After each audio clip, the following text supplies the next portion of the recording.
Yes. Habari za wakati huu. Kwa majina naitwa Jose Sau, mwanzilishi na mkurugenzi wa Yala Cleaners Company. Mbali na majukumu yangu ya kazi, huwaga napenda sana kufuatilia mtandao wa LinkedIn, na nimekuwa nikiahidi mara kwa mara kwamba nitatoa mafunzo kidogo au tutaelekezana jinsi ya kukua katika mtandao wa LinkedIn, sababu nimekuwa nikiona au experience kitu kimoja. Vijana wengi sisi tukimaliza labda vyuo au ngazi ya elimu kidogo, tunapenda sana interact na watu, lakini tuna interact na watu kwa lengo la kupata connections, kupata watu sahihi ambao wanaweza wakatuvusha sehemu moja kwenda nyingine. Sasa wengi wetu tunakimbilia sana LinkedIn tukiamini kule kupata kazi ni uhakika, ni swala la chap, lakini LinkedIn ni zaidi ya sehemu ya kutafuta kazi. LinkedIn ni ofisi. LinkedIn ni platform kubwa yenye watumiaji zaidi ya bilioni 1 dunia nzima. Kwa hiyo unaweza ukaona ni kwa jinsi gani LinkedIn ni platform kubwa. Lakini watu wengi sana wamekuwa na tendency moja, wakiingia LinkedIn wanatumia muda mchache sana, alafu wanakimbia, wanatoka LinkedIn, hawatumii tena mtandao wa LinkedIn. Na hii ni kitu ambacho ni serious na kipo real. Watu wengi sana wakiingia LinkedIn, kwanza hawana ule mwongozo kamili wa kwamba waingiaje LinkedIn, wafanye vitu gani. Kwao nimeobserve nikasema no. Kwa sababu pia nimekuwa nikifuatwa na baadhi ya watu wakiniuliza nafanyaje, kwa sababu content zangu nyingi zinawafikia watu wengi sana na zinakuwa na positive feedback kutoka kwa watu mbalimbali. Kwa hiyo watu wanakuwaga wananiuliza uwaga unafanya nini ili kufika hiyo level ya content zako kufuatiliwa na watu wengi, kufanya hivyo. Lakini mimi nahisi hakuna kitu kikubwa sana ambacho naweza nikasema labda kinasababisha hivyo, lakini tu ni strategy zako kutumia ule mtandao, sababu LinkedIn sio kama tu Facebook au Instagram kwamba una post kila kitu, no. LinkedIn ina taratibu zake, ina vitu vyake. Lakini pia nimesahau kuambia, LinkedIn sio sehemu kwamba kila mtu anaingia pale, no. LinkedIn ni sehemu ambayo wanaingia watu ambao ni professionals. Kwa hiyo ukiingia pale, usiingie pale na zile idea za watu gani, za Facebook na TikTok, no. Kule unakuwa umeingia katika ulimwengu wa watu wengine, umeingia katika ulimwengu wa professionals. Kwa hiyo ni vizuri na ni vyema sana kujua audience wako kabla ya kuanza kitu chochote.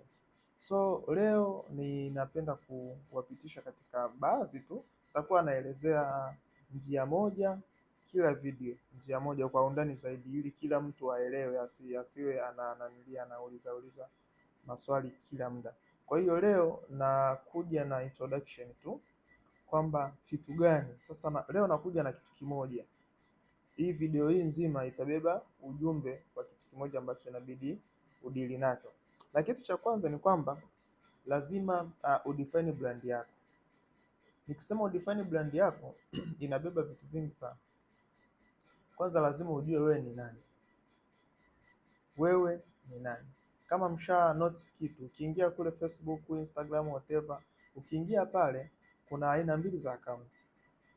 Account ya kwanza ni account ya kawaida. Account ya pili ni professional account. Ukiingia kwenye professional account pale kuna kipengele wanakuuliza wewe ni nani?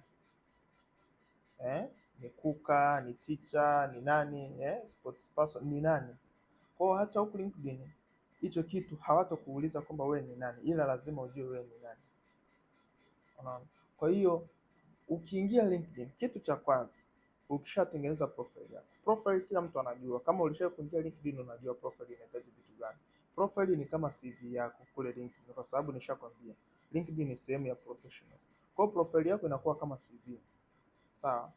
Inakuwaje kama CV? Utajaza taarifa zako pale, majina, education, employment, services zako na vitu vyote unajaza. Sasa baada ya kujaza kila kitu, inabidi sasa ujidefine wewe ni nani, your personal brand. Inabidi wewe ujue wewe ni nani pale LinkedIn. Sio umekuja tu kwa sababu ni mtandao, umeambiwa utapata connection za kazi na vitu kama hivyo, kwamba unajoin it, no. Lazima ujue wewe ni nani. Personal branding yako, unajibrand wewe kama nani. Kwa mfano, Mimi nafanya kwenye mtandao wa LinkedIn, um, najulikana kama mtu wa political issues. Sasa mimi na posti, najadili, naandika kuhusu political issues. So branding yangu mimi, mtu akiniona au akiona kwa nanili profile yangu anasema yes, huyu ni political maybe analyst au political scientist whatever, lakini mimi na base kwenye political issues. Sawa. Lakini pia wapo wengi wapo digital marketers, wapo wengi sana, sales, executive assistant, kuna founders, kuna whatever, watu wa IT, kila mtu yuko pale. Sasa hiyo ni personal branding ya. Yaani ili mtu, kwa mfano napenda kumtolea mtu mmoja mfano pale LinkedIn. Kuna mdada mmoja anaitwa Sheila Msangi kama sijakosea. Kuna siku moja kuna mtu alisema anahitaji watu wa kufanya research. Na akasema anahitaji ya sasa watu kutoka Tanzania, lakini asilimia kwenye watu tuseme 20 waliopendekezwa, nahisi watu 18 walimpendekeza Sheila Msangi kama mtu wa research. Kwa nini? Ni kwamba yule amejiposition, yani personal branding yake ni kwamba yeye ni mtu wa research tu. Kwa hiyo usitegemee kwamba unaingia LinkedIn kwamba leo utaposti issue za Davido, kesho utaposti mpira, kesho kutwa utaposti mziki, kesho kutwa unaposti siasa, kesho kutwa unaposti kilimo. No, hakuna mtu ataentertain na posti zako, na unaweza ukakaa hadi mwaka mzima hujapata kupata impression, hata like moja kwenye posti zako. Unapata impression 2, 3, 10 kwenye posti, wakati wenzako wanapata posti zina impression ya hadi 200,000, 300,000 hadi milioni. Mimi na posti ambazo zinafika huko, zinafika 500,000, 600,000, 300,000. Hiyo ni impression tu, kwamba watu wangapi wameona. Kwa hiyo kwenye wale watu bilioni 1 point something wale ambao wako LinkedIn, posti yangu inaonwa na watu zaidi ya 300,000, na hiyo ni milestone kubwa, sio sehemu ndogo, no, ni sehemu kubwa sana. Unaona? Na ukizingatia kila mtu ana interest yake kwenye mtandao wa LinkedIn. Kwa hiyo inawezekana haupati impressions, haupati watu sahihi kwa sababu ya kile unachokipost, kwa sababu LinkedIn kwanza ni watu ambao wanajielewa, professionals. Kwa hiyo ukiposti kitu mtu kwanza anaanza kujudge, hivi huyu ana akili timamu kweli? Huyu anajielewa kweli? Kwa hiyo inabidi uposti kitu ambacho kwanza una uhakika nacho, kwamba hichi nimekiposti ndio, lakini nina uhakika nacho. Sawa. Lakini kitu cha pili, personal branding yako ndo niche yako. Nikisema niche na hisi unanielewa. Niche ni kile kitu ambacho upo competent nacho, ni kile kitu ambacho umebezi nacho.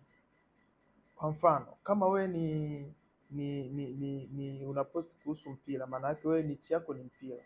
Kama unapost kuhusu basketball, maana yake wewe niche yako ni basketball. Kama unapost kuhusu siasa, maana yake wewe niche yako ni siasa. Yaani kile kitu ambacho unaposti sana, ambacho una competent nacho au umekisomea. Wewe kama ni IT, hautegemei uwe IT alafu uje sasa utupostie mambo ya kilimo, no. Unless otherwise umepata vishoti vikozi na nini hivyo, au unauelewa na kilimo cha mmea fulani au zao fulani. Unaona? Kwa hiyo niche yako ndio inakutambulisha katika connections zile za LinkedIn, inakutambulisha na watu kule LinkedIn. Kwa hiyo usitegemee kwamba wewe niche yako labda ni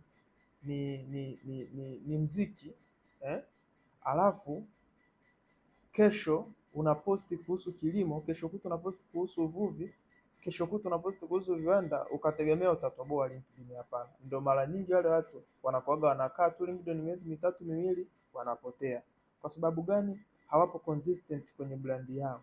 Yaani wewe stiki kwenye brand yako, unajiposition kama nani kule LinkedIn. Kwa hiyo wewe unapopata unavyojiposition wewe, unavyojiposition wewe, ndio zewe watu wanavyokuwa interested na wewe, kwamba huyu jamaa anajua kuchambua siasa huyu, au jamaa anajua kuchambua kitu fulani. Unaona? Mimi kwa mfano kama December kuna watu foreigners waliposti, na hisi mtu ambaye alikuwepo LinkedIn December aliona watu foreigners waliposti, wakasema Ni mdada mmoja alipost, ni foreigner, alipost akasema watu ambao wanaitendea haki LinkedIn katika nichi zao, akataja wale pale watu, lakini alivyokuja kwenye issue ya politics na mimi nilikuwepo. Kwa nini? Mimi nilikuwa sijamfollow na nilikuwa sijui hata kama yupo kwamba ananifuatilia, no, nilikuwa sijui kabisa, lakini the way I position myself kwenye hiyo niche ya politics inanitofautisha na watu wengine wote ambao wanafanya content za politics. Mimi nachambua na nakaa na posti moja inaweza ikanichukua hata siku mbili, naandaa posti hiyo moja ya LinkedIn, lakini mtu mwingine anaona pale umeposti anadhani labda umetumia ChatGPT na no, ChatGPT tunatumia, lakini tunaitumia katika kutafuta vitu ile kiundani zaidi. Unaona, mimi naweza nikakaa nikachukua laptop yangu nikafungua vitabu vyangu vya political science vyote ambavyo mimi ninavyo na naviamini, nikaangalia scenario ambayo inatokea labda Tanzania au Afrika au East Africa whatever. Naenda kuchukua sasa ile scenario naiingiza sasa kwenye politics, kwenye vitabu. Sasa naangalia hichi kitu vipi, hichi kitu vipi, hichi kitu vipi. Nikitoka pale natumia tena na labda AI naangalia. Kwa hiyo na compare majibu yangu au ile kitu ambacho nilikiandaa mimi na kile kitu ambacho amekiandaa AI. Kwa hiyo kuna minofu natoa kwa AI naweka kwangu, sio, mnanielewa? Yaani kuna vitu ambavyo AI, unajua AI mpaka sasa hivi ni kweli hakina upingamizi kwamba watu wengi sasa hivi wanafanya kazi effortless, wanaposti, anaweka tu prompt pale kwenye ChatGPT inamletea post, lakini ile inadumaza. Yaani kwa mfano unaweza ukaposti kitu kikaenda viral, halafu watu sasa wakakunotice kupitia ile post ambayo umetumia ChatGPT. Kwa hiyo mtu akataka labda umuelezee kile kitu wewe haujui, umetumia ChatGPT. Kwa hiyo mtu zewe utakavyomuelezea kile kitu anaona huyu mbabaifu huyu anatumia AI, anapotezea. Kwa hiyo inabidi ukiposti kitu kwanza lazima uwe na competent nacho. Ndio maana tunakuja kwenye point ile kwamba lazima utafute niche yako. Your niche is your personal brand on LinkedIn. Kwa hiyo lazima uwe na niche ambayo ndio hiyo itakutambulisha personal brand. Tukutane tena muda mwingine ambapo nitakuwa naelezea kitu kingine ambacho wewe ambaye unahitaji kukua katika LinkedIn inabidi ukifahamu. Kila video nitakuwa natoa sababu moja au fakta moja ambayo inabidi uifuate ili uweze kukua kwenye mtandao wa LinkedIn. Asanteni sana na Mungu awabariki.